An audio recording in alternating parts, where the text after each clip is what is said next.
Okay, so today we're going to be going over first aid using ACE and CAT on the first Cav server. For convenience, this will be split into several parts. For starters, we need to know how to access medical options for ourselves and others. You can ACE interact with yourself to find your medical options. You can also ACE interact with others to find theirs. You can open a medical menu for yourself or another, provided they are close enough to you, by using a keybind. The default currently conflicts with the Zeus mod we use, so you should rebind one of these if you like to use the medical menu option. Now for basic first aid.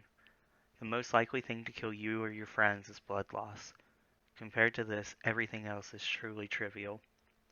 Players can survive for extremely long periods while in cardiac arrest, meaning no heart rate or pulse, but can bleed out in a matter of seconds depending on the wounds they sustain. To stop bleeding, we're going to use bandages and tourniquets. Tourniquets are extremely useful. While they can only be used on limbs, they immediately stop all bleeding from whichever limb they are applied to. They also take about as long to apply as it does to do one bandage, so if you have a limb that's going to take more than one, you should tourniquet first to minimize the amount of bleeding that occurs. Don't leave them on for more than 5 minutes though, or they will start to cause extreme pain. Also, be sure to get all the wounds bandaged before you take it off, because all of those are going to start bleeding again as soon as you do. Bandages come in several different flavors. Packing bandages are used for puncture and velocity wounds. Elastic is used for avulsions. Elastic and field dressing are good choices for most all other wounds. Elastic will be more effective, but field dressing is less likely to reopen. Consider how long it might be before someone can stitch the wounds. Quick clot is by far the least effective bandage type, however it also has the greatest resistance to reopening. You might consider using this on small cuts and scrapes, but for anything larger it's going to take a lot. All bandaged but unstitched wounds have a chance to reopen, so be sure to reevaluate the situation periodically to ensure bleeding hasn't started again. If you need to move an unconscious player, you can ACE interact with them to get to the drag and carry options. If these options do not appear, your friend is KIA. To load a patient into a vehicle, you need to set them down next to the vehicle and then interact with their body to get the load into option. Now that first aid is out of the way, we'll move on to the more advanced medical work. There are several conditions which must all be met for an unconscious patient to regain consciousness. No actively bleeding wounds. Blood level must be at lost some blood or better. Not in cardiac arrest.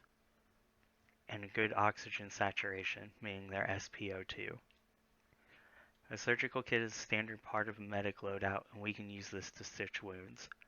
This seals the wounds and prevents them from reopening. Because blood loss can be so fatal, it's advised you prioritize stitching patients over most other things that need done to them. All the CPR in the world will not save your patient if their wounds keep reopening while you try to save them. If the patient has blood loss more severe than lost some blood, you should start an IV now. Blood loss is represented with 4 different states, each representing a range of actual milliliters of blood loss. If the patient is full on blood, no indicator will be shown. Loss in blood means the patient has lost somewhere around 1 to 900 milliliters of blood. Lost a lot of blood means the patient has lost somewhere between 900 and 1800 milliliters of blood. Lost a large amount of blood means the patient has lost somewhere between 1800 and 2400 milliliters of blood. And lost a fatal amount of blood means the patient has lost somewhere around 2400 to 3000 milliliters of blood. Once the patient has lost 3000 milliliters of blood, they'll die, ragdoll, they're dead, you can't do anything to them. IV fluids take a long time to flow into a patient.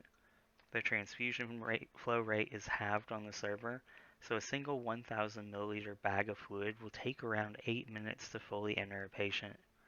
You can increase this rate by running multiple at once. For instance, 2 500 milliliter bags will only take 4 minutes to add 1000 milliliters of fluid to the patient. You should check the patient's pulse now to see if they're in cardiac arrest. If they are, they'll need CPR to restart their heart. Cardiac arrest is generally caused by one of the following: traumatic head or chest wounds, fatal blood loss, extreme bleeding, or improper use of medication. With the current settings, all players are technically in medic role. Our CAT config has the success chance of CPR set to 30% for medics. Sometimes it can take up to 10 CPR attempts to restart someone's heart. This is why I recommended starting fluids beforehand, as otherwise this could be a lot of time wasted. I've looked pretty hard through the ACE Medical GitHub, and I was unable to find anywhere that indicated epinephrine actually improves CPR chances.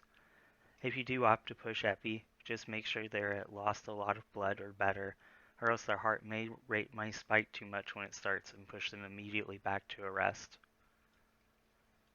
Our patients also need to breathe if we want them to wake up. Usually their airways will become obstructed and occluded as soon as they lose consciousness. Start by using the head turning action. Keep doing this until it returns that the airways are clear. Now insert a glottal tube. A tube will not insert correctly if there's still vomit, so if you try to put one in and it doesn't go, that's probably what it is. You can also hyperextend the head if no tube is available, though it's not advised because it basically ties you down to sitting there holding that patient's head. Your patients are going to vomit a lot, like just constantly. You can use the head turning action as needed to keep the airway clear.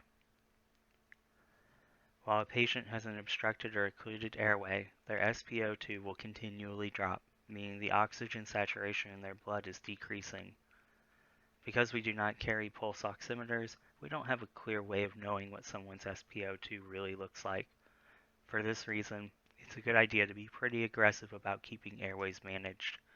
In fact, if you have a patient in cardiac arrest that's still at a good blood level, you can consider tubing before you start your first round of CPR.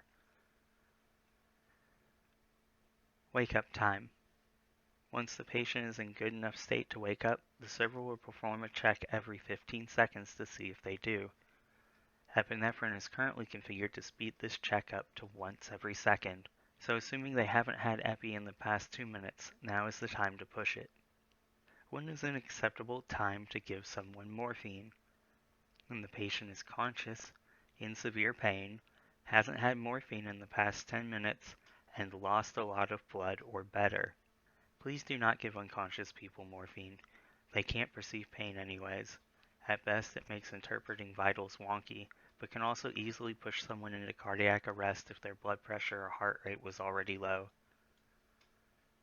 Additional things to do while you medic. Talk to your patient. Their screen is black. They can barely hear anything that's not sitting right on top of them. Let them know you're getting them back up. Call out all the things you do. If other people are helping with casualties, this will help everyone know what all is going on. If you're working on a patient and someone comes to assist you, direct them on what to do to best coordinate. Don't try to be Rambo.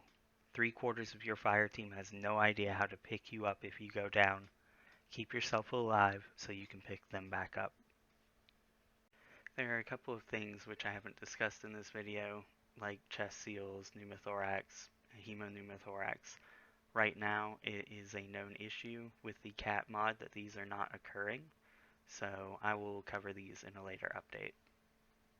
Of course, there's no substitute for experience. If you want to get some more experience before going on and having other players' lives in your hands, feel free to look down in the description. I have created a mission that pretty much mostly mimics what we have on the server, and this will be a pretty good place to just go in and get a little bit of practice. I also want to give a special shout out to Pierce and Voodoo, who are both really fantastic medics, and whether they knew it or not, in discussions I was having with them, did help provide some feedback for the creation of this video. And that's it. Keep people alive, keep yourself alive. Go get Charlie.